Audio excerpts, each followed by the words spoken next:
Well, hello.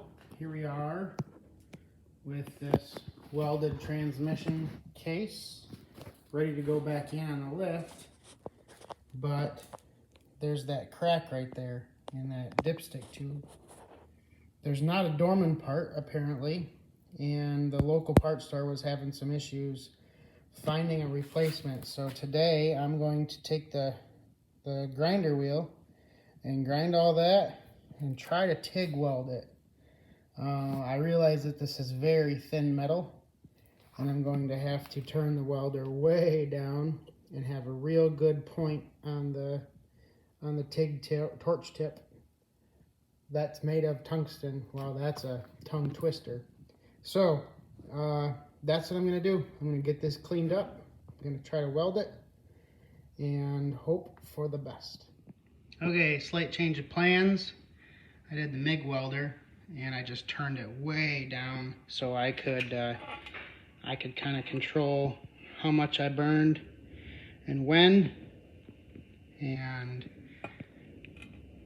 this part isn't that pretty, but it is sealed up. So I'm gonna throw some paint on it and it's good for install. So here we are. I've had this transmission in and out, well, not all the way in, but bolted up to the engine 3 or 4 times today. And every time I get to the point where the bell housing is close to the engine, the torque converter won't spin. So I finally found that I need to have 7/8 to an inch of measurement between the hub of the torque converter and the face of that transmission bell housing, and I only have like a 1/4 inch. So I guess that explains it. Even though I didn't pull the torque converter, it must have come out at some point and it's just not in place. I've tried to make sure it's seated and it feels good, but I did look at the shaft. I'm gonna try to, there it is.